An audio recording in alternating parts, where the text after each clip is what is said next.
Πάμε. Γεια σας. Γεια σας. Είμαστε εδώ μετά από πάρα πολύ καιρό που δεν κάναμε συνέντευξη με Έλληνα developer. Με τον Αντρέα, τον dev dad της καρδιάς μας, που έχουμε παίξει κάνα 2 παιχνίδια του, 3. Δεν στο κανάλι νομίζω μόνο 1, εκτός καναλιού έχουμε παίξει κι άλλα. Εντάξει. Ένα. Στην προκειμένη θα δείτε κάπου Ναι. link και ίσως και κάποιο capture από το παιχνίδι που παίζουμε. Ναι, προφανώς θα πανίζονται στην οθόνη από το top-down shooter, το ομώνυμο, και δράτω με αυτής της ευκαιρίας για να μας πει ο Ανδρέας για την εμπειρία του ως ερασιτέχνης game developer, που αν θυμάμαι καλά το κάνεις 7 χρόνια τουλάχιστον. Αν θυμάμαι καλά από το κανάλι. Το κανάλι, ειλικρινά δεν θυμάμαι από ότι το έχω αρχίσει, αλλά τα 7 τελευταία χρόνια η αλήθεια είναι το κάνω λίγο πιο εντατικά όντως. Αλλά από πάντα, από πολύ μικρός, όταν ανακάλυψα ας πούμε, το game development, ασχολούμουν. Πάμε στα δικά μου καταρχήν. Σε τι έχεις engines, ας πούμε, έχεις γράψει παιχνίδια από τότε που ξεκίνησες μέχρι και τώρα? Λοιπόν, βασικά 2 engines έχω χρησιμοποιήσει κυρίως και μία γλώσσα προγραμματισμού σε συνδυασμό με engine. Αρχικά ξεκίνησα με το software μιας εταιρείας που λέγεται Click Team και λεγόταν The Games Factory. Το Games Factory, ναι, το θυμάμαι. Δεν το έχω χρησιμοποιήσει ποτέ, αλλά το θυμάμαι που το λέγανε στα περιοδικά, το γράφανε reviews και τέτοια για την εποχή. Από περιοδικό το είχα δει και εγώ και το ονειρευόμουν ως παιδί ότι θα πάω και θα το αγοράσω, γιατί δεν ήθελα να ζητήσω χρήματα από τους γονείς μου, γιατί δεν ένιωθα καλά. Και με την πρώτη ευκαιρία, όταν μάζεψα λίγο χαρτζηλίκι από εδώ και από εκεί, ήταν το πρώτο software που αγόρασα για τον υπολογιστή. Και από τότε άρχισα να ασχολούμαι πάρα πολύ εντατικά. Ουσιαστικά άρχισα εκεί, ήξερα πάρα πολύ λίγο προγραμματισμό από αυτά τα λίγα πράγματα που είχαμε μάθει στα βιβλία του σχολείου, στα μαθηματικά. Είχε 3-4 προγραμματάκια. Fortran. Συν, είχε Basic ουσιαστικά. Ναι, στο σχολείο τώρα, έτσι. Και είχα και έναν Spectrum αρχικά, τον οποίο είχα φτιάξει αρκετά προγραμματάκια από περιοδικά. Τότε είχε... Ναι. Είχαν στήλες που γράφανε προγράμματα για να κάνετε copy-paste και να τα τρέξετε μόνος σας. Ναι. Το έχουμε δει και στα περιοδικά τα παλιά που δείχνουν. Ναι. Χρυσές εποχές. Μιλάμε ότι ήταν, εγώ σκέψω ότι ήξερα μόλις είχα αρχίσει να μαθαίνω αγγλικά. Δηλαδή πρώτη προκατακτική ήμουνα και προσπαθούσα να βρω πού είναι τα γράμματα, ποια είναι τα γράμματα, ποιες είναι οι λέξεις, και έγραφα προγράμματα, αλλά εντάξει, με συνεπήρε. Και παρόλο που τα παιχνίδια τότε ήταν πολύ απλά, πραγματικά πάντα έλεγα πώς γίνεται αυτό. Λοιπόν, οπότε, λίγο basic εκεί, The Games Factory, που ουσιαστικά αυτό είναι μια engine στην οποία δεν χρειάζεται να προγραμματίσεις, είναι visual το περιβάλλον, και του λες ουσιαστικά αλείς υπορουτίνες visually. Δηλαδή του λες όταν κάνεις collide κάτι με κάτι άλλο, τι γίνεται, κάπως έτσι. Αυτό λοιπόν, και στη συνέχεια, επειδή δεν ήξερα με τι άλλο να ασχοληθώ, κάποια στιγμή έπεσε στα χέρια μου η Visual Basic.net όταν βγήκε δωρεάν με το community. Είχε βγει βασικά το Express, Visual Basic Express λεγόταν νομίζω τότε. Ναι. Κάπου εκεί το 99-2000 πρέπει να το. Σωστά. Και κατευθείαν άρχισα να ψάχνω με λίγο. Παρεπιπτόντως την ίδια στιγμή βγήκε και το XNA. Το οποίο τι ήταν, το XNA ήταν ένα framework το οποίο βασιζόταν σε DirectX, αλλά μόλις το βγάλανε με σκοπό να ενώσουν την πλατφόρμα του DirectX με Windows, Xbox και mobile development. Τουλάχιστον έτσι το έχω καταλάβει. Δεν είμαι ειδικός, παιδιά. Είμαι ερασιτέχνης, μπορεί να πω και κάτι λάθος. Αλλά κάπως έτσι ήταν. Και ουσιαστικά ό,τι έφτιαχνες με το XNA μπορούσες να το παίξεις κατευθείαν στο δικό σου Xbox. Δεν είχα εγώ βέβαια Xbox, αλλά μπορούσε. Και έτσι άρχισα να ασχολούμαι. Και τώρα λοιπόν από ό,τι μου πει ασχολείσαι με Unreal πλέον. Τα τελευταία παιχνίδια. Και τώρα ασχολούμαι με Unreal. Αλλά non-programming Unreal. Αυτή με το visual, πώς λέγεται, visual scripting. Πώς το λέει Unreal, δεν θυμάμαι. Blueprint. Ναι. Blueprints και είναι ακριβώς όπως το πες είναι. Είναι visual scripting. Προτιμάς το visual από το κλασικό προγραμματισμό? Να σου πω τι γίνεται. Δεν έχω πρόβλημα να γράψω. Απλώς τι γίνεται. Στο visual συνήθως καλείς ρουτίνες. Κατευθείαν. Όταν γράφεις πρέπει να ξέρεις λίγο και τα expressions και πώς ας πούμε η κάθε γλώσσα κάνει ένα if, ένα logic. Ναι. Τα visual είναι στην ουσία no code programming. Δηλαδή και εσύ που δεν ξέρεις προγραμματισμό. Ναι, γι' αυτό ρωτάω. Γιατί το visual ξέρω ότι βοηθάει πάρα πολύ σε αυτούς που δεν μπορούν να κάνουν να ανταπεξέλθουν στη γλώσσα προγραμματισμού. Ή δεν θέλουν να μπουν στην τελική. Ναι. Δηλαδή δεν μπορώ να φανταστώ τον εαυτό μου να κάθομαι τώρα να γράφω κώδικα για garbage collection ή να ζητάω, έστω να ζητάω το framework πήγαινε και σβήσε από τη μνήμη το τάδε γιατί θα φορτώσω το άλλο. Αλλά δεν πρέπει να είναι έτσι η Unreal. Αλλά είναι C++. Εγώ ήμουν πιο familiar με VB.NET γιατί είχα χρησιμοποιήσει το XNA που ήταν και αυτό ένα framework όπως είναι το DirectX και εκεί είχα φτιάξει ένα 3D πρόγραμμα για τη δουλειά μου. Ουσιαστικά, ναι.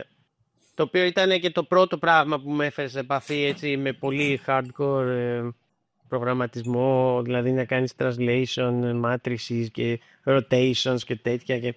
Αλλά ήταν πολύ καλό και με βοήθησε και στη δουλειά μου παρεπιπτόντως. Τέλεια.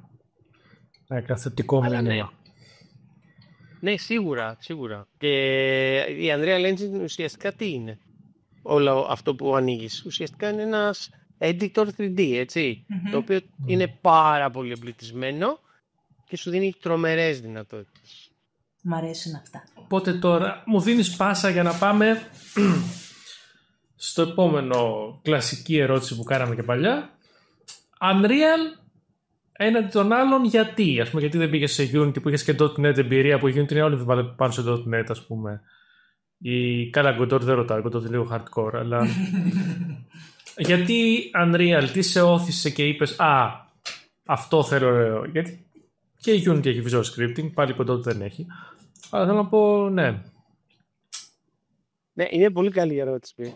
Αλλά η απάντηση είναι τόσο απλή που είναι σχεδόν περίεργη κι αυτή. Έτυχε. Όχι, δεν έτυχε. Πήγα σε Unity.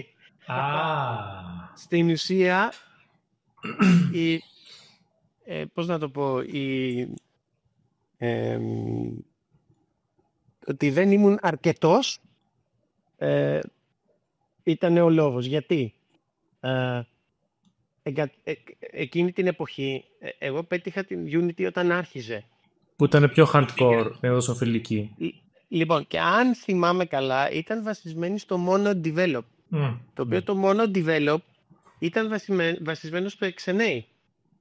Αυτό δεν το ξέρω. Αυτή λεπτομέρεια δεν ξέρω με το XNA. Ναι, και στο .NET ουσιαστικά. Το .NET, ναι, γιατί ακόμα και τώρα σε C# γράφουν κυρίως .NET. Ακριβώς. Οπότε και εγώ λέω, επειδή .NET, όλες οι γλώσσες που ήταν .NET, είχαν την ίδια νοοτροπία. Λέω, ωραία, Unity, πάμε, δυνατά, super. Ξεκινάω, πάω να τα εγκαταστήσω και μου έλεγε, εγκατέστησε αυτό, εγκατέστησε εκείνο. Αρχίζω να εγκαθιστώ και αρχίζει. Δεν ήμουν αρκετός. Οι γνώσεις μου δεν ήταν αρκετές. Δεν είμαι προγραμματιστής.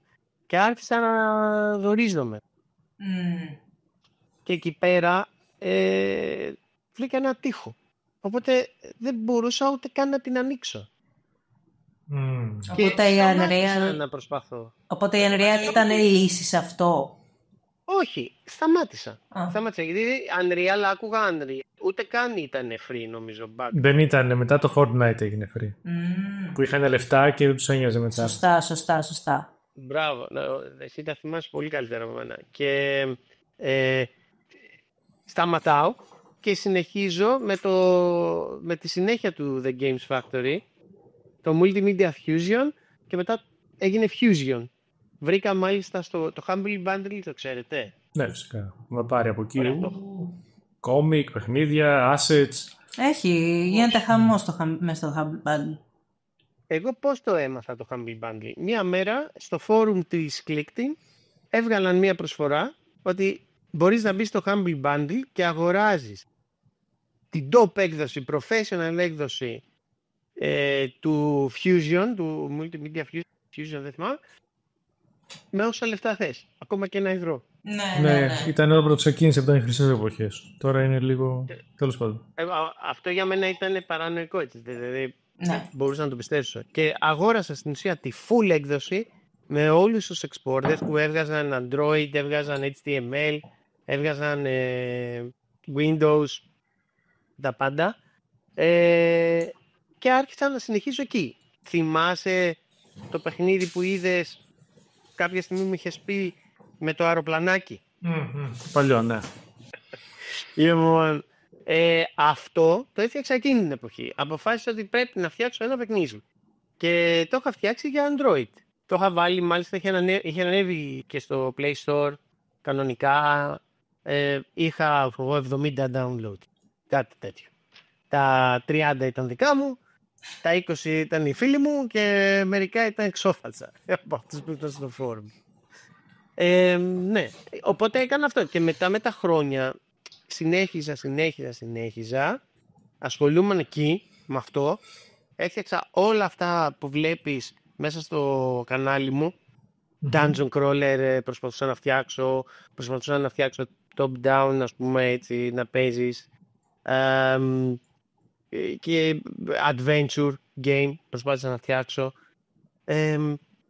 και πέρασε ο καιρός και κάποια στιγμή έμαθα για την Unreal Engine ότι είναι free. Βέβαια βλέποντάς την με αυτά τα γραφικά τα απίστευτα, λέω εντάξει, τώρα πού πας ρε μεγάλε, και διάβασα ότι έχει αυτά τα blueprints. Λέω εντάξει, Εδώ το ανοίξω. Ας το ανοίξω.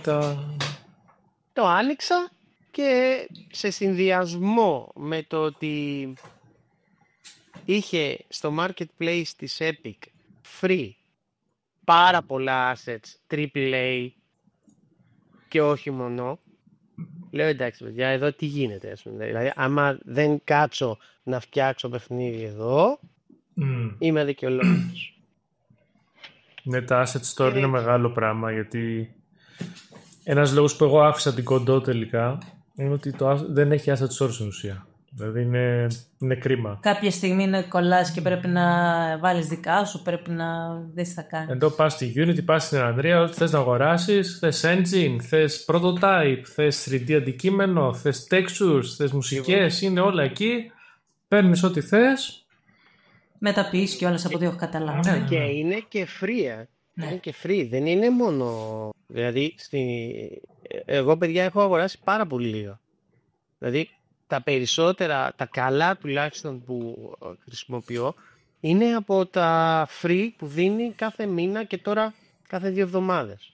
Έχει και rotation. Ναι. Ναι, μπορεί να πας μέσα και να τις συλλέγεις assets με το χρόνια. Όπως σου λέω εγώ από το Epic Store Free Games που δεν παίζω ποτέ, έτσι κάνει και με τα assets στο Unreal.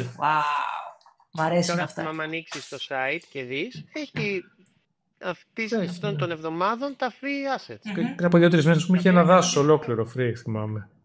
Τεράστιο δάσος. Το έπαιρνες και το έκανες ό,τι ήθελες. Αυτά είναι. Αυτά είναι όλα πράγματα. Να ασχολούμαι. Και τώρα μην ξεχνάτε ότι και είναι και το ίντερνετ που έχει φοβερή πληροφορία. Οπότε tutorials υπάρχουν σχεδόν για τα πάντα. Μπαίνεις και βλέπεις πώς γίνεται. Ισχύει. Τώρα έχουμε και το AI που βοηθάει πάρα πολύ επίσης, να πούμε. Για ένα πρώτο σκελετό βοηθάει πάρα πολύ. Το λέω και εγώ τώρα που φτιάχνω το point and click, ας πούμε, στη Renpy. Εντάξει, τα κάνεις κατά, το έχω πει και στο άλλο μου βίντεο που φτιάχνω, αλλά για ένα πρώτο σκελετό για να δουλέψεις πάνω είναι τέλειο. Σου δίνει ένα σκελετό και αρχίζεις και δουλεύεις πολύ πιο γρήγορα από το να τα κάνεις από το μηδέν όλα. Ναι. Συμφωνώ απόλυτα. Γενικά είναι πολύ καλό για την οργάνωση της σκέψης και το, ξέρεις... Και ένα prototyping. Ναι, και να πας μετά να τα κάνεις λίγο πιο καλά ή να διορθώσεις τα λάθη και να τα αναπτύξεις. Εμένα με βοηθάει στην ουσία σαν να είναι μέρος μιας ομάδας. Γιατί στην ουσία είναι μόνος μου, γιατί δεν με βοηθάει ο Σπύρος, αλλά είμαι μόνος μου και καμιά φορά θέλω κάποιον να συζητήσω κάτι που έχω στο μυαλό μου, μια ιδέα, να κάνω ένα brainstorming και μπαίνω και συζητάω με το ChatGPT. Και του λέω περίπου την ιδέα μου την οργανώνει, μετά κάτι δεν μ' αρέσει, αλλά έχει ένα τέλμα. Δηλαδή, μετά από έναν αριθμό prompts αρχίζει και χαζεύει. Ισχύει. Τελείως. Αυτό ισχύει με τα πάντα. Αυτό ισχύει με όλες τις θεματικές του. Δεν έχει ένα context window που και μετά τα παίζει. Ναι. Αυτό έχει να κάνει με τον περιορισμό βέβαια που έχουν βάλει για να τους βγαίνει και το οικονομία λίγο. Αλλά ναι. Μιλώντας τώρα για AI, πάμε στο άλλο κλασικό ερώτημα. AI art, AI assistance, το programming, πώς τα βλέπεις όλα αυτά? Εννοείς για αυτούς που το χρησιμοποιούν ή όσον αφορά το τι κάνω εγώ? Και τα δύο. Και τα δύο, εντάξει, αν μπορείς με έμφαση σε σένα, προφανώς, ναι, αφού μιλάμε μαζί. Πώς το σκέφτεσαι? Εγώ αυτό που κάνω αυτή τη στιγμή είναι απλά το χρησιμοποιώ πιο πολύ σαν ψαχτήρι κατά κάποιο τρόπο. Οπότε όταν τον ρωτάω θέλω να κάνω αυτό, ας πούμε, το ChatGPT πάντα, έτσι. Και πες μου, δώσου μου μία βάση. Αρχίζει και μου δίνει ένα, πώς λέγαμε, ψευτοκώδικα στον κώδικα, στον προγραμματισμό. Κατά κάποιο τρόπο σου δείχνει ένα ψευτοκώδικα για τα blueprints. Το οποίο μπορείς να πας να το ακολουθήσεις. Και με βοηθάει επίσης να βγάζω μερικές φορές screenshot από τα blueprints και λέω, κοίτα, έχω φτιάξει αυτό και δεν λειτουργεί. Και μου έχει αυτό το πρόβλημα. Κάνει ανάλυση του προβλήματος, ναι. Έχει προχωρήσει τόσο πολύ, μπορεί να κάνει ανάλυση από visual σε Unreal. Blueprints, wow, δεν το ήξερα. Ναι, δεν είναι... Μη βάζεις τη ζωή, καταπληκτικά, αλλά πολλές φορές, ας πούμε, του το δείχνω και του λέω, π.χ. θα σου δώσω ένα παράδειγμα, έτσι. Έχω ένα παίκτη και θέλω να του ξεκινήσω να κάνει ένα animation να θα προχωράει, ας πούμε. Και τα έχω σετάρει όλα και λέω, καλά, γιατί δεν λειτουργεί? Δεν μπορώ να καταλάβω.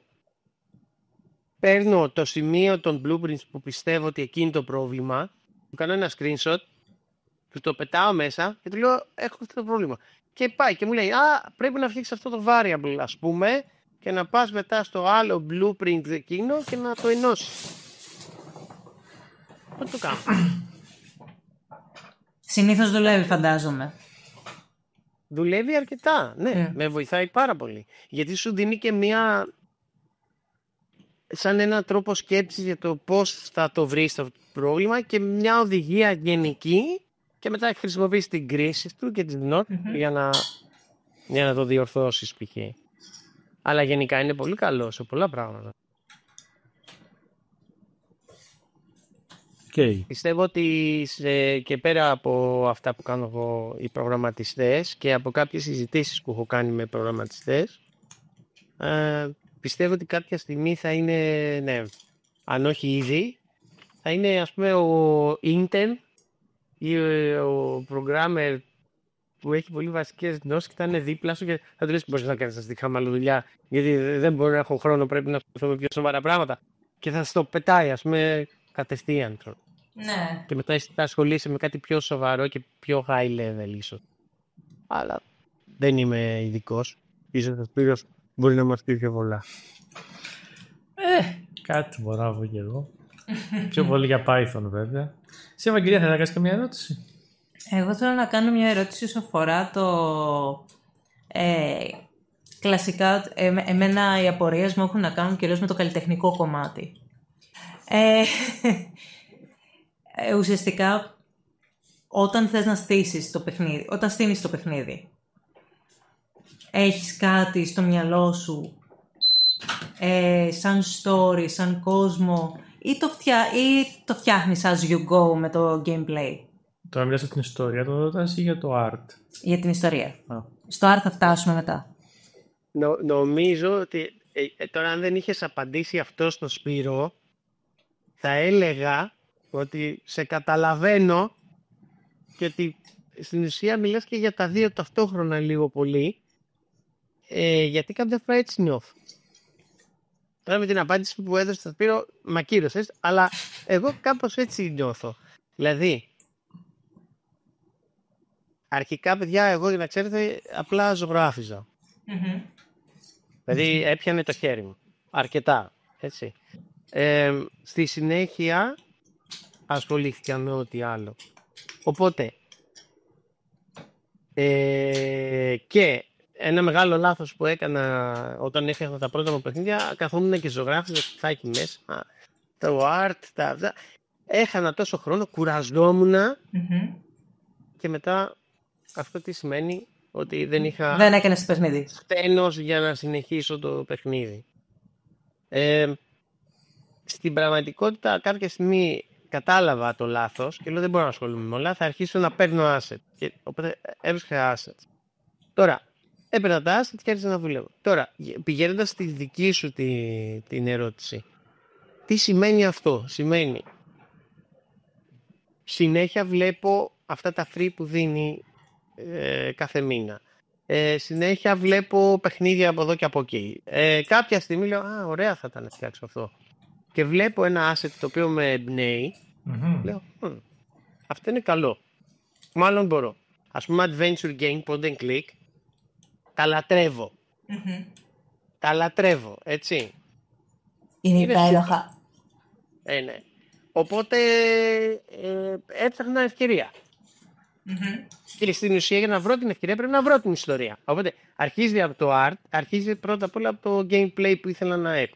Μετά το art που το το βρήκα ας πούμε και με ενέπνευσε, και μετά πρέπει να βρω την ιστορία. Καταλαβαίνεις. Άρα με σένα είναι λίγο πιο πολύπλοκο, γιατί συνήθως η απάντηση είναι πολύ πιο ξεκάθαρη. Έχει τύχει δηλαδή να λένε ότι είχαμε αυτή την ιδέα και θέλαμε να την κάνουμε παιχνίδι, ή είχα ένα παιχνίδι, κάτι έπρεπε να βάλω για καλλιτεχνικά.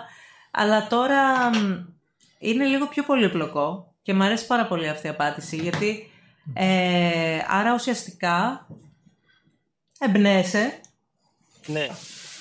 Βρίσκεις κάτι, εμπνέεσαι και κουμπώνεις ένα κόνσεπτ πάνω στην έμπνευση και μετά όλα τα άλλα. Ναι, όπως το είπες. Και όταν έγραφα και ιστορίες, με τον ίδιο τρόπο έγραφα. Είχα μία έμπνευση για μία ιστορία, εγώ πώς τα αποκαλύφθηκε, έτσι. Πέταγα 5-6 προτάσεις, δεν ήξερα την ιστορία και άρχισα και έγραφα. Και όσο έγραφα, εξελισσόταν. Το είπες κιόλας. Όσο έγραφα, εξελισσόταν. Όσο έγραφα, δημιουργούσα την ιστορία. Άρα το gameplay έρχεται μετά, δηλαδή. Το gameplay... και τα mechanics και όλα αυτά εννοώ. Το gameplay, το γενικό, δηλαδή αν θα φτιάξεις, ας πούμε, ο τύπος του παιχνιδιού, αν θα φτιάξεις top-down shooter, αν θα φτιάξεις adventure game ή κάτι τέτοιο, point and click και κάτι τέτοιο, πρέπει να το αποφασίσεις, νομίζω, αρκετά νωρίς. Ισχύει. Γιατί έχεις ένα template που δουλεύεις, έτσι. Εγώ δουλεύω με template. Δεν μπορείς ξαφνικά να το γυρίσεις. Το χάσες. Οπότε αυτό πρέπει να είναι σίγουρα το πρώτο που θα σκεφτείς. Θα πεις, θα φτιάξω ένα platform. Θα φτιάξω ένα top-down shooter. Θα φτιάξω... Έτσι δεν είναι.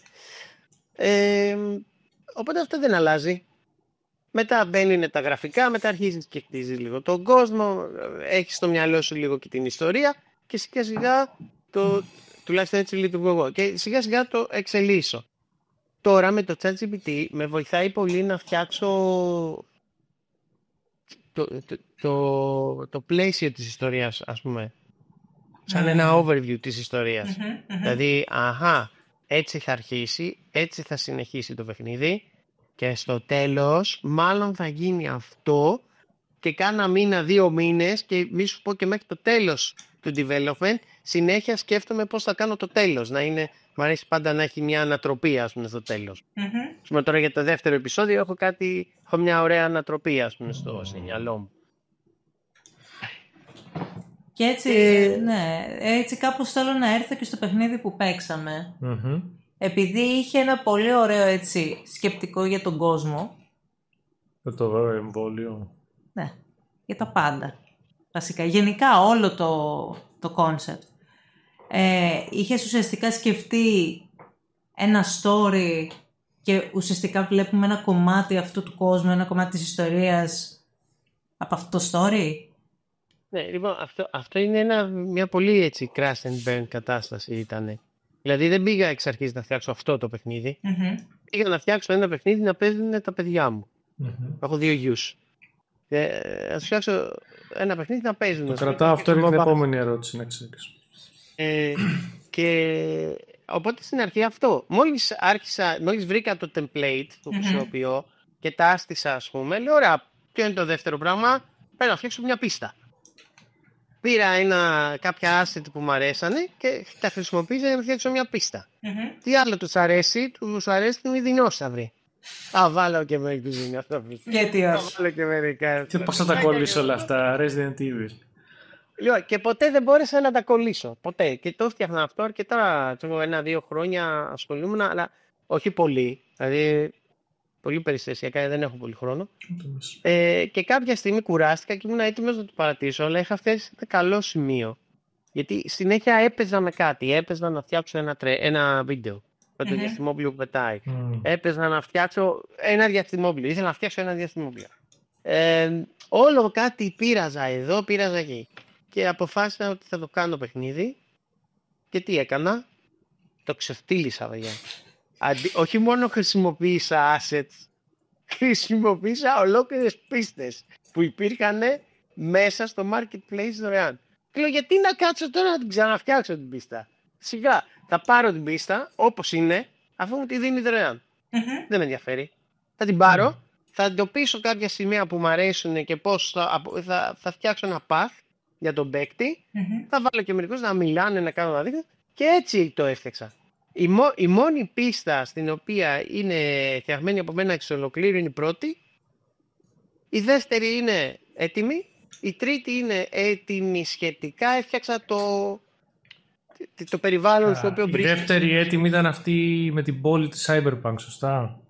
Μπράβο. Και η τρίτη ήταν μετά στο έξω το εργαστήριο και στην έρημο που ήταν. Ναι, έξω από το διαστημόπλιο που έχει μέσα εργαστήριο, όντως. Και ουσιαστικά λέω, γιατί ρε παιδί μου να κάτσω να φτιάξω, αφού τα ίδια asset θα πάρω και θα βάλω. Δεν υπάρχει λόγος. Αφού έχει, ας πούμε, ένα μέρος που θα σκάσει το διαστημόπλιο. Και από τη στιγμή που και το license το επιτρέπει, δεν είναι και επιλήψιμο. Γιατί όχι, δηλαδή. Ακριβώς. Και ουσιαστικά είναι σαν να έχεις κάποιον που σου κάνει, ας πούμε, ένα level development. Και απλά το βάζεις. Καταλαβαίνεις. Και έτσι το έκανα. Και έτσι θα συνεχίσω κιόλας στα επόμενα επεισόδια. Το έχω πάρει απόφαση δηλαδή. Το δεύτερο επεισόδιο, εδώ είναι ένα ωραίο. Το δεύτερο επεισόδιο εξελίσσεται όλο μέσα στο διαστημόπλιο. Όλο. Γιατί το διαστημόπλιο στο τέλος του πρώτου φεύγει από τη γη και πάει προς τον Άρη. Όλο το παιχνίδι θα είναι μέσα στο διαστημόπλιο. Καλό. Άρα εγώ παρατηρώ... Να πετάξω την ερώτηση που θέλω να κάνω και θα συνεχίσεις. Έχει σχέση με τους γιους σου. Γιατί τους ανέφερες και είσαι και... Δεν είσαι ο πρώτος DevDad που παίρνουμε συνέντευξη, και εκείνος που είχε κάνει το Σελήνη. Τον Αντρέα. Ναι, και είχε πλάκα, θα σε διακόψω, συγγνώμη, γιατί είχε πλάκα. Εγώ δεν το ξέρω. Αλλά κάποια στιγμή ήμουν στο Reddit και προσπαθούσα να κάνω διάσημο το Dino G που έφτιαχνα. Ένα άλλο παιχνίδι που έφτιαχνα με ένα δεινόσαυρο. Ναι, το θυμάμαι. Καλή φάση. Ναι, ήταν ένας δεινόσαυρος που αυτά έβλεψε το πλάγι. Αυτό ήταν για τάμπλετ, παιδιά, και κινητά. Έπαιζαν τα παιδιά μου, το είχαν στο κινητό και παίζανε λίγο. Και όπως είπε, μου μιλάει αυτός και μου λέει, έλα, μου λέει, με λένε Αντρέα και φτιάχνουν ένα παιχνίδι για τον γιο μου. Έλα, εγώ με έναν τρέκα σαν τους δύο γιους μου. Σε έφαγα. Τι λες τώρα, τη λέω και εγώ. Λένε και φτιάχνω ένα παιχνίδι για το γιο μου. Γιατί ο άλλος ήταν πολύ μικρός τότε όταν είχα αρχίσει. Και ήταν πολύ περίεργο. Συγγνώμη σε διώξω. Οκ, ναι. Λίγο αστείο. Απλώς η ερώτηση μου ήταν τώρα δεν ξέρω πόσο χρόνο είναι τα παιδιά σου. Τώρα είναι, ο μικρός είναι 6 και ο μεγάλος θα γίνει 9. 9. Να σε ρωτήσω ποια είναι η σχέση των παιχνιδιών που φτιάχνεις με τα παιδιά σου. Δηλαδή το παίζουν, τους αρέσει ή σου λένε έλα ρε μπουρδες πάω σαν Mortal Kombat να σπάσω κεφάλια ξέρω. Ή στο Fortnite στην προκειμένη. Ναι, στο Fortnite να κάνω blueprints άλλα. Σίγουρα η όλη φάση αρχίζει μπαμπά θα μου φτιάξει ένα Fortnite. Ναι, σίγουρα, περίμενε. Γιατί δεν μου φτιάξεις ένα Fortnite. Έτσι αρχίζει η βάση. Αλλά μπορώ να σας πω ότι τα παιδιά μου τα τιμήσανε. Και ήταν ο λόγος που με πιέζανε. Δηλαδή αυτό το Dino G με το δεινόσαυρο με πίεζε. Ήταν τότε που είχα ανοίξει την Unreal Engine για πρώτη φορά και παρεμπιπτόντως σε αυτό έβαλε το χεράκι του ο Βασίλης ο Κουτσούκος που έχει φτιάξει το Phobos που όπου να είναι παιδιά θα βγει. Περιμένουμε να το αγοράσουμε να το παίξουμε. Ναι, θα βγει. Είχε διάφορα προβλήματα στο development και αυτά είναι δύσκολο. Ξέρω, μας τα έχει πει. Μπορεί να του κάνουμε και δεύτερη συνέντευξη άμα θέλει να μας τα πει, να μας κάνει ένα post-mortem ίσως. Πραγματικά, ναι. Γιατί πολύ ταλαιπωρημένο αυτό το παιχνίδι και είναι κρίμα, γιατί ήταν πολύ καλό σαν ιδέα. Και... Ναι. Τέλος συμφωνώ απόλυτα. Και ουσιαστικά αυτός με όθησε και μου λέει άντε ρε εσύ φτιάξε. Γιατί όλο με ρωτάς αλλά δεν κάνεις, φτιάξε. Και μετά οι επόμενοι που με πιέζανε ήταν τα παιδιά μου. Γιατί θέλανε να δουν τη συνέχεια. Και μου λέει και πού είναι ο δεινόσαυρος και πού πάει ο δεινόσαυρος. Και δεν θα έχει κακούς και δεν θα παίρνει κάτι και δεν θα έχει αυτό. Οπότε αρχίζανε και με πιέζανε και έπρεπε εγώ συνέχεια να κάνω κάτι για να τους δείχνω. Και έτσι άρχισα. Πιο σκληροί κριτές και managers τα παιδιά, έτσι. Πολύ σκληροί. Σκέψω ότι σε αυτό το οποίο δεν λέγεται πια top-down shooter, το άλλαξα. Μου πρότεινε ένα συνάδελφός μου στη δουλειά ένα ωραίο όνομα και λέγεται The 4-Pig Tanks Directive. Που 4-Pig Tank νομίζω είναι το όνομα του καναλιού σου, Ναι. Έχει σχέση με tanks. Όχι, έχει σχέση με πλοία. Γιατί εγώ είμαι ναυπηγός. Το ξέρω. Και το 4-Pig Tank είναι η μπροστινή δεξαμενή ενός πλοίου, η οποία λέγεται και δεξαμενή ζυγοσταθμίσιο, επειδή είναι πολύ μακριά από το κέντρο του πλοίου, όταν τη γεμίζεις το πλοίο ξέρεις. Γέρνει, οπότε μπορείς να το ισιώσεις, να σου το πω έτσι απλά. Και το Aft Pig Tank που ακούς είναι η αντίστοιχη πίσω. Αλλά πίσω. Γι' αυτό έχω αυτό τα διονύει. Όσο ζεις μαθαίνεις. Να κάτι ας πούμε που εγώ δεν θα φανταζόμουν ποτέ. Και δεν νομίζω ότι φανταζόμουν ότι έχει να κάνει με τα τάγκ, ξέρεις, τα τάγκ, τα πολεμικά. Λέτε εγώ, ο τύπος είναι ένα τάγκ στην κορυφή, ξέρω εγώ. Είναι το τάγκ και δεξαμενή, γιατί η υπέροχη αγγλική γλώσσα έχει πάρα πολύ μεγάλη ποικιλία λέξεων. Παρακάτω.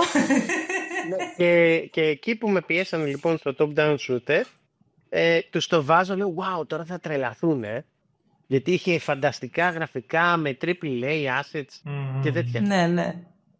Και κάνει ο Γιώργος, μπαμπά, τι είναι αυτό, δεν μου αρέσει καθόλου. Γιατί αγόρι μου, του λέω, δεν έπαιξε καθόλου. Μα είναι μες στα αίματα. Δεν το περίμενα αυτό. Και βρήκα σε όλο το κώδικα όπου είχε αίματα. Και το έβγαλες. Για να τα βγάλω. Και κάποια στιγμή λοιπόν υπήρχε γιατί αράχνη, οι οποίες δεν έβγαζαν αίμα, έβγαζαν ένα πράσινο υγρό. Και δεν το είχα δει. Και του λέω, έλα, το φτιάξα, Γιώργο. Παίξε τώρα. Ωραίο είναι. Σκοτώνει η αράχνη. Πράσινο. Πάλι κάλια είναι. Και μην νομίζεις ότι δεν κατάλαβα ότι άφησε τα πράσινα. Εσύ έκανες τα αίματα πράσινα για να καταλάβω ότι είναι αίμα. Δηλαδή, μιλάμε. Ζεσταίννουνε. Αυτό δεν το περίμενα. Θυμάμαι εμείς, η δικιά μου γενιά τέλος πάντων. Η δικιά μου γενιά, εντάξει. Η δικιά μου. Ναι, που είμαστε στη φάση, όχι, θέλουμε κι άλλο. Δεν είχε και το έρευνα. αρκετό. Δεν άνοιξε το κεφάλι του στα Το δύο. Mortal Kombat είχε τη τιμητική του, ξέρω εγώ, για κάποιο λόγο. Το οποίο βγήκε τώρα ήσουν 2 ετών, βάει. Και δεν παίζει τώρα ο γιος μου παιχνίδια που διαλύονται. Παίζει στο Roblox, ξέρω εγώ, ένα παιχνίδι και διαλύεται το ανθρωπάκι σε κομματάκια. Ναι, αλλά διαλύεται φιλικά προς τα παιδιά, καρτουνίστικα. Δεν διαλύεται με αίματα και εντόστια και. Εκείνη το κόνσεπτ. Σε κάθε περίπτωση έχουμε αυτή την διαφορά λοιπόν τώρα που όλα πρέπει να είναι λίγο διαφορετικά. Είδαμε αρκετά από ό,τι φαίνεται από αίμα, βία κλπ. Και θέλουμε κάτι καινούριο. Μάση, θέλεις να ρωτήσεις να σε διακόψα? Ναι, ήθελα να μιλήσω για το παιχνίδι που είπες ότι σχεδιάζεις. Το επόμενο. Το Adventure. Ναι. Γιατί μέχρι στιγμής είδαμε ότι το top-down είναι ένα παιχνίδι το οποίο φτιάχτηκε κυρίως για παιχνίδι, για να χρησιμοποιήσεις τα assets σου, να χρησιμοποιήσεις κάποια concepts κτλ. Πιου. Ναι, αλλά ως επιτοπλίστων είναι gameplay based παιχνίδι. Είναι ένα παιχνίδι που μπαίνεις και πας για να περάσεις όμορφα. Λες τι θα κάνω τώρα, θα παίξω μια πίστα ας πούμε. Εμένα έτσι μου φαίνεται, το οποίο βέβαια είναι καταπληκτικό γιατί πάντα σε τραβάει λίγο παραπάνω και είναι πολύ ωραίο αυτό. Το επόμενο όμως που λες ότι είναι point and click. Στο point and click συνήθως, όχι πάντα, συνήθως υπάρχει ένα πολύ πιο συγκεκριμένο και story και art και γενικότερα δομή. Γιατί το gameplay είναι είναι το point and click. Δεν έχει ούτε πολλά να σκεφτείς για εκεί, αλλά πρέπει να το εμπλουτίσεις αρκετά ώστε να τραβήξεις το παίκτη. Εν συντομία, η Ευαγγελία λέει ότι έφυγες από ένα παιχνίδι που ήταν action-based και πας σε ένα παιχνίδι που είναι story-based. Σωστά? Εντάξει, θέλω να το εμπλουτίσω λίγο. Άσε με να πω κάτι κι εγώ. Ωραία το είπες. Και θέλω λοιπόν να δω όλο το thought process, ας πούμε. Θα ήθελα να δω το thought process σου. Θα ήθελα να δω πώς το σκέφτηκες, αν έχεις κάποιο συγκεκριμένο concept, ας πούμε, που είναι καινούριο ή παλιό ή οτιδήποτε. Για να μην είναι η απάντηση απλώς έτυχε να βρω ένα point and click template. Αν είναι δυνατόν. Και θα σας πω και κάτι άλλο. Εάν θέλετε να δείτε ακριβώς την όλη φάση, θα παρακολουθήσετε τα βίντεο που φτιάχνω. Εντάξει, φτιάχνω λοιπόν. αυτή τη στιγμή αυτά τα βίντεο τα οποία δείχνουν πώς θα το φτιάξω αυτό το παιχνίδι. Αυτό θα δείχνω. Αλλά για τη σειρά βίντεο που βγάζει σε ένα άλλο κανάλι, το οποίο δεν θα το ονοματίσουμε, είναι το Retropolis. Ναι. Που έχει μια σειρά βίντεο, DevDad. Θα έπρεπε να είναι αδερφό κανάλι δικό σας, γιατί έχετε πολύ παρόμοιο. Άμα το γνωρίσουμε ποτέ, μπορεί να το συζητήσουμε. Ναι. Δεν έχει τύχει να συναντηθούμε με αυτόν τον άνθρωπο να το γνωρίσουμε. Ή ανθρώπους, δεν ξέρω τώρα πώς είναι αυτό το κανάλι, είναι ένας ή δύο, τρεις. Τέλος πάντων. Σε κάθε περίπτωση. Οπότε, λοιπόν, και πέρα από αυτό λοιπόν, ουσιαστικά ποιο είναι το thought process. Λέω, έφτιαξα αυτό το παιχνίδι, αλλά δεν είναι αρκετό. Δεν γεμίζει, δεν είναι πολύ καλό. Είναι ψιλοβλακεία. Λοιπόν, είναι ένα παιχνίδι, αλλά δεν είναι κάτι ιδιαίτερο. Τι μπορώ να κάνω γι' αυτό? Να φτιάξω ένα άλλο παιχνίδι. Εγώ όμως ήθελα να φτιάξω και adventure, ήθελα να φτιάξω και platform, ήθελα να φτιάξω και horror που παίζουν τα παιδιά μου και λέω ναι. Θα πάω τώρα να φτιάξω ξεχωριστά αυτά τα παιχνίδια, θα τρελαθώ, ας πούμε, δεν γίνεται αυτό. Και μετά μου ήρθε η ιδέα να φτιάξω επεισόδια. Οπότε με αυτόν τον τρόπο και θα δώσω αξία παραπάνω στο πρώτο παιχνίδι, αν τα επόμενα παιχνίδια είναι λίγο πιο καλά, και θα ασχοληθώ και με άλλους τύπους παιχνιδιών και θα έχω την ευκαιρία να δουλέψω και άλλα πράγματα τα οποία θα είναι ενδιαφέρον. Και θα πετύχω και θα πιάσω και διαφορετικό είδους κόσμο. Και σαν, δηλαδή, παίκτες. Και νομίζω ότι σαν γενικό thinking είναι και έτσι πιασάρικο. Αυτό το παιχνίδι έχει 5 επεισόδια και το κάθε ένα έχει διαφορετικό gameplay. Είναι κάπως πιασάρικο στο μυαλό μου τουλάχιστον. Και ποιο είναι λοιπόν το thought process? Σίγουρα είχα στο μυαλό μου ότι θα φτάσει αυτός από την Γη στον Άρη και θα πάει σε ένα διαστημικό σταθμό που θα πηγαίνει γύρω-γύρω. Και θεώρησα ότι το πιο ταιριαστό για horror είναι να είναι μέσα εκεί, μέσα σε αυτό το διαστημόπλιο. Ακριβώς. Και παρεμπιπτόντως την περίοδο που το σκεφτόμουν, μιλούσα και με τον Σπύρο, του έστελνα μηνύματα και του έλεγα τις ιδέες μου. Αλλά ήθελα κιόλας να γίνει κάτι μέσα στο διαστημόπλιο. Το διαστημόπλιο είναι σχετικά μικρό. Δεν είναι πολύ μικρό, αλλά δεν είναι και πολύ μεγάλο. Mm-hmm. Οπότε δεν θα ήταν ωραίο να είναι first person ή third person. Θα τελείωνε. Δηλαδή με το που θα πήγαινε λίγο παρακάτω και θα έφτανε στο τέλος του διαστημόπλιο. Δεν λέω ευκαιρία να κάνω point and click. Που μου αρέσει κιόλας. Και θα είναι adventure και θα πρέπει να λύσεις. Και άρχισα να σκέφτομαι σιγά σιγά την ιστορία. Τώρα πια έχω μια ιστορία που είναι και το AI σχετική και ουσιαστικά δεν με πειράζει να το πω σιγά. Ουσιαστικά αυτό που έχω σκεφτεί να γίνεται είναι είσαι μέσα στο πιλωτήριο, το διαστημόπλιο έχει ένα AI το οποίο έχει λάβει μέρος σε όλη αυτή τη διαδικασία με το να μην έρθει το αντίδοτο στη Γη, γιατί το έχουν βάλει τέλος πάντων οι κακοί, και ουσιαστικά τι κάνει, θέλει να σε κλειδώσει έξω από το πιλωτήριο για να κάνει αυτό που θέλει. Και με το που βγαίνεις από το πιλωτήριο, σε κλειδώνει και δεν μπορείς να ξαναμπείς μέσα. Οπότε εκεί αρχίζει η ιστορία. Το πας για ένα κατούριμα, ξέρω εγώ. Κατούρισα τώρα. Και τελειώνει. Και τι γίνεται τώρα. Αυτό το AI έχει και μία μορφή ανθρώπινη κατά κάποιο τρόπο,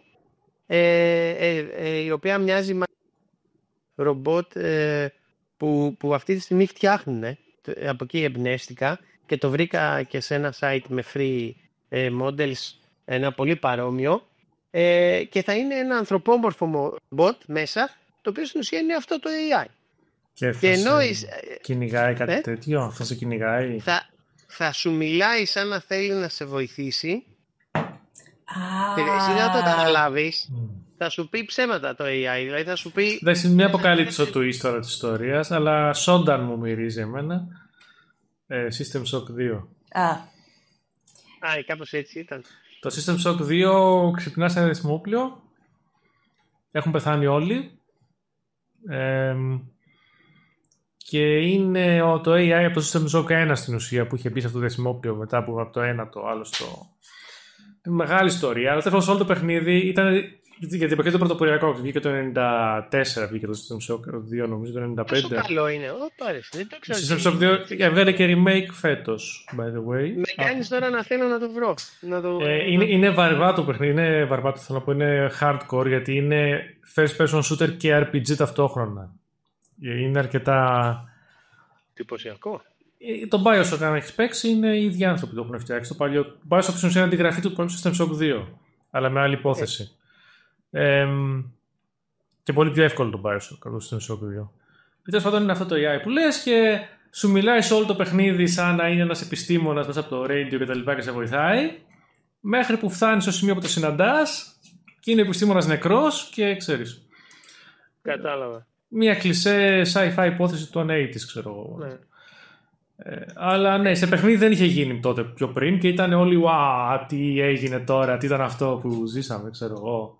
Εμένα μου αρέσει πάντως που είναι που κρατάς αυτό το ότι υπάρχει ένα universe, υπάρχει ένα story και είναι μια διαφορετική οπτική κάθε φορά με το κάθε παιχνίδι.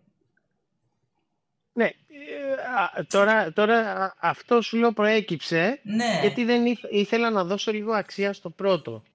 Επειδή δεν του έδωσα την αξία που έπρεπε. Είναι μια πολύ ωραία ιδέα για χτίσιμο και του κόσμου και της ιστορίας.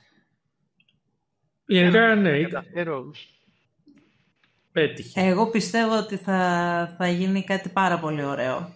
Νομίζω αυτό βασικά είναι, πιστεύω, και ένας τρόπος όχι απλά να μαζέψει περισσότερο κοινό με την έννοια ότι έτσι θα πάρω και αυτούς που κάνουν point and click. Είναι το ότι αυτοί που θα παίξουν το point and click θα θέλουν να δουν τι έγινε πριν. Αυτοί που παίξανε το action θα θέλουν να δουν τι έγινε μετά. That's very Πολύ point. πιθανό. Ναι. Και επειδή είναι πολύ φιλικά αυτά τα παιχνίδια. Δηλαδή, θυμόμαι τώρα και αυτό που είδαμε. Πολύ φιλικό gameplay στον παίκτη. Τώρα το gameplay βέβαια δεν θα έχει καμία σχέση. Ναι, δεν έχει σημασία. Εννοώ ότι δεν είναι ότι κάποιος που παίζει ένα συγκεκριμένο στυλ παιχνιδιού θα δυσκολευτεί ιδιαίτερα με την αλλαγή. Ναι. Για να δούμε. Φαντάζομαι θα είναι και στο ίδιο engine, έτσι. Πάντα είναι όλα. Ναι, πάντα. Unreal τώρα δεν την αλλάζω με τίποτα. Οπότε θα έχει και όμοια αισθητική και τα πάντα όλα triple A style. Το διαστημόπλιο υπάρχει ήδη. Ναι. Θα κάνεις point and click σαν εκείνο το Ιρακινό που παίξαμε, που είναι και αυτό που παίξαμε που δεν έχει βγει ακόμα, το Thief Shelter, το ελληνικό, που είναι 3D και κάνεις κλικ και να προχωρήσεις στο επόμενο σημείο. Αυτό είναι το κόν. 360 σε κάθε κομμάτι και... Ναι, είναι τώρα στην Unreal, αλλά αυτό είναι πολύ της μόδας, βγαίνουν πολλά παιχνίδια. Είναι πολύ ωραίο. Είναι πολύ ωραίος τρόπος. Αυτό που φτιάχνουμε εμείς είναι πολύ παραδοσιακό, 2D hardcore, το δικό μας. Εμείς πάμε πολύ πιο παραδοσιακά. Σας έστειλα στο chat ένα link, το οποίο είναι στο site του δεύτερου επεισόδιου στο itch.io. Και μπορείτε να δείτε εκεί πέρα ας πούμε, νομίζω έχω και ένα βίντεο, αν δεν κάνω λάθος. Ναι, έχω ένα βίντεο, άμα το πατήσετε. Σαν preview. Θα το δούμε μετά, θα το βάλουμε. Ναι. Στο οποίο φαίνεται αυτό το ρομπότ που σας λέω που είναι ανθρωπόμορφο, μοιάζει με αυτό το ρομπότ που φτιάχνουν αυτή τη στιγμή. Υπάρχει μια εταιρεία που το φτιάχνει. Το βλέπουμε τώρα στην οθόνη το μεταξύ, στο edit. Ναι. Άλλη ερώτηση τώρα, για που το ανέφερες, για distribution του παιχνιδιού. itch.io ή κάπου αλλού, ξέρω εγώ, δεν ξέρω, το βγάζεις και στο Unreal Marketplace δωρεάν το παιχνίδι μετά, δεν ξέρω πώς δουλεύει αυτό. Ή μόνο από το itch.io. Το βάλα στο itch.io, δεν ξέρω καν πώς το λέω, itch.io το λέω. Τέφανο, ούτε το ξέρω, itch.io το λέω εγώ από... Δεν έχω ιδέα. itch.io μπορεί να το λένε, δεν ξέρω. Και εκεί το έβαλα γιατί ήταν το πιο εύκολο. Στο Steam έπρεπε να πληρώσω, στην Epic τώρα πρέπει να πληρώσεις. Α, ναι, κάνε δωρεάν παλιά. Ναι. Πρέπει να βάλεις φορολογικά στοιχεία και... Ναι, γιατί άμα το αγοράσει κάποιος τι θα κάνεις και τα λοιπά, ναι. Μην σας λέω κάποιο λάθος, μπορεί και να μην πρέπει να πληρώσει την Epic, να θυμάμαι το Steam, αλλά το Steam σίγουρα πρέπει να πληρώσει κάποιο ποσό. Δεν είναι τρομακτικό το ποσό. Δεν είναι τρομακτικό, αλλά εντάξει. Αυτό που είπες με τους δεινόσαυρους, π.χ. το έχεις βάλει και στο Android Marketplace ή κάτι τέτοιο, ή μόνο στα παιδιά σου το έχεις δώσει? Όχι, το είχα βάλει στα παιδιά μου γιατί δεν το είχα τελειώσει ποτέ. Ναι. Το οποίο λίγο το μετάνιωσα, να σου πω την αλήθεια, αλλά με κούρασε, παιδιά. Όταν ασχολείσαι με ένα παιχνίδι πάρα πολύ, κουράζεσαι. Κουράζεσαι. Ξέρω. Και αυτό τώρα που έφτιαχνα, επειδή κουράστηκα το έκλεισα τόσο γρήγορα και με έτοιμες πίστες και αυτά. Σκοπεύεις αυτό να το βάλεις και να το βάλεις κάπου αλλού σαν πλατφόρμα? Θα δείξει. Γιατί ας πούμε πιστεύω ότι θα μπορούσε πολύ άνετα να παίξει και σε Android και σε... σε άλλη πλατφόρμα εννοείς σε Android και αυτά. Κοίτα, το δοκίμασα εάν το template, η εταιρεία που έχει φτιάξει το template, γιατί έχω πολύ καλές σχέσεις με αυτή την εταιρεία που έχει φτιάξει το template, μιλάμε δηλαδή με τον developer, τον lead developer, και μου είπε ότι ενδέχεται να το βάλει σε mobile, αλλά αυτό θα αργήσει λίγο. Και ουσιαστικά αυτό είναι μια διαδικασία η οποία περιλαμβάνει πρώτον μια διόρθωση στο interface και για να λειτουργεί, ξέρεις, εκεί να έχεις εγώ thumbs. Βεβαίως. Εγώ κατάφερα να το βάλω σε κινητό, αλλά δεν μπορούσα να παίξω για κάποιο λόγο, γιατί κάτι δεν καταλάβαινε και δεν είμαι πολύ καλός σε Unreal, οπότε δεν μπορούσα να το λύσω. Αλλά και το δεύτερο που χρειάζεται είναι να ρίξεις όλα τα asset, κυρίως τα textures και το lighting, να τα χαμηλώσεις πάρα πολύ. Λογικό πολύ. Ναι, λογικό. Δεν έχει και 3D κάρτα γραφικών της προκοπής και είναι και τα assets βαριά. Και εδώ έρχεται και το ότι το επόμενο, αν θα σκόπευες να το κάνεις σε κάτι τέτοιο. Το επόμενο νομίζω δεν μπορώ. Και αυτό το template που χρησιμοποιώ δεν είναι, ο developer δεν είναι τόσο active. Okay. Οπότε, ναι, στον άλλον ο άλλος developer του έκανες, παιδιά, μια ερώτηση στο Discord και σου απαντούσε μέσα σε 5 λεπτά. Είχε αστεία. Τώρα ποιος είναι ο ένας και ποιος είναι ο άλλος? Ο ένας είναι του point and click και ο άλλος ποιος είναι αυτός που απαντάει αμέσως? Το top-down shooter. Top-down shooter, οκ. Εγώ θα μια... Sorry. Όχι, η αλήθεια είναι ότι τώρα λίγο μεγαλώνει το επίπεδο δυσκολίας για μένα που χρησιμοποιώ άλλο template. Πρέπει να μάθω και αυτό το template. Αλλά εντάξει, ok, it's in the game. Άλλη ερώτηση σχετική. Για που λες για assets δωρεάν και τα λοιπά. Πάλι με AI. Έχεις δει καθόλου για AI 3D assets που βγαίνουν τελευταία? Το έχεις ψάξει καθόλου? Ναι, δεν ταιριάζουν πολύ στο στυλ που έχει τώρα αυτό το παιχνίδι, γιατί συνήθως είναι λίγο καρτουνίστικα, να το πω έτσι. Είναι λίγο, όχι καρτουνίστικα, stylized. Δεν ξέρω πώς λέγεται. Ναι, στυλιζαρισμένα. Ναι, οπότε, ναι. Εμένα, ας πούμε, είναι πιο ρεαλιστικό. Οπότε δεν θα τέριαζε πολύ. Μάλιστα. Ίσως υπάρχουν κάποια assets τα οποία θα μπορούσα να έχω μακριά, ξέρεις, να μην φαίνονται κοντά στην κάμερα και να γεμίζουν, ας πούμε, το χώρο. Αυτά, ναι, μπορεί. Okay, για να κλείσουμε γιατί κοντεύουμε τη μια ώρα που είναι το όριό μας. Για μουσική έχω πάλι assets από το Asset Store, φαντάζομαι. Ηχητικά εφέ, όλα αυτά.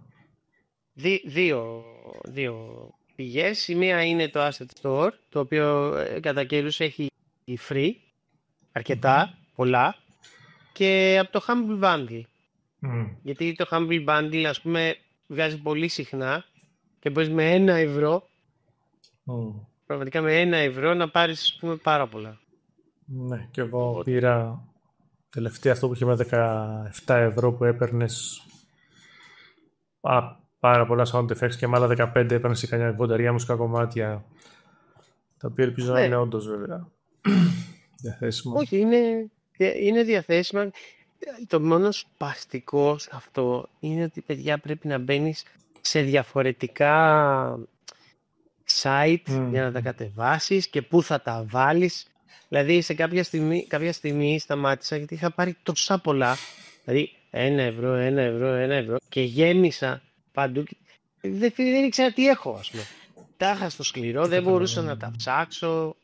Είναι λίγο επίπονο. Ναι, θέλει μια καλή αρχιοθέτηση και πάλι δύσκολα. Ναι, και μετά δεν θυμάσαι και κλείξεις. Δηλαδή, βλέπεις το τάδε κομμάτι, ξέρω, που λέει τραλά. Τώρα αυτό είναι mystery, είναι χαρούμενο, είναι. Άντε να θυμάσαι τώρα το. Ο ωκεανός νούμερο 7, ξέρω εγώ τώρα τι είδους κομματιού είναι. Ο ωκεανός νούμερο 7, όντως. Έχω τέτοιο κομμάτι στο δίσκο, αυτό το πάω τυχαία. Τα έβλεπα προχθές και δεν θυμόμουν τι είναι το καθένα, ξέρω εγώ. Anyway, λοιπόν, για να κλείσουμε. Κλασικό κλείσιμο. Θεωρείς ότι αξίζει κάποιος να ασχοληθεί με game development, έστω και πέρασε τεχνικά εντελώς, για το, ξέρω εγώ, για τα παιδιά του, για την ανασχόλησή του σαν χόμπι? Δεν σε ρωτάω εμπορικά, γιατί ούτε έχω καταλάβει, δεν σκοπεύεις να ασχοληθείς εμπορικά να κάνεις το βήμα αυτή τη στιγμή.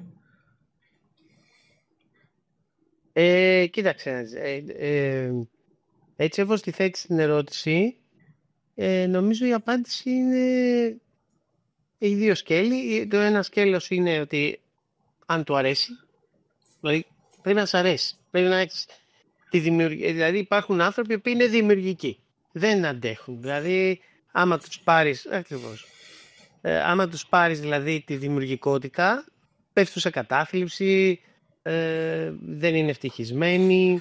Έτσι είναι η μουσική, έτσι είναι οι ζωγράφοι, έτσι είναι οι cosplayer makers, πώς το κάνουν, δεν ξέρω πώς λέγεται. Οι cosplayers. Αυτή και εσύ είσαι δημιουργικός, Σπύρο, με τη φωτογραφία και όλα αυτά τα πράγματα που κάνεις, τα βίντεο. Ναι, έτσι λέει συνέχεια. Όσο φωτογραφίζει. Όλα όσα κάνει και τα βίντεο που φτιάχνει, όλα αυτά είναι, ναι. Οπότε το πρώτο σκέλος είναι τι είδους άνθρωπος είσαι και αν θέλεις να το κάνεις. Το δεύτερο σκέλος είναι, παιδιά, απλά just do it, έτσι. Δηλαδή, Unreal Engine forever. Δεν το ζητώ. Για 2D, ναι, εντάξει, για 2D είμαι πολύ φαν της Click Team. Πολύ μεγάλος φαν, γιατί το ξέρω.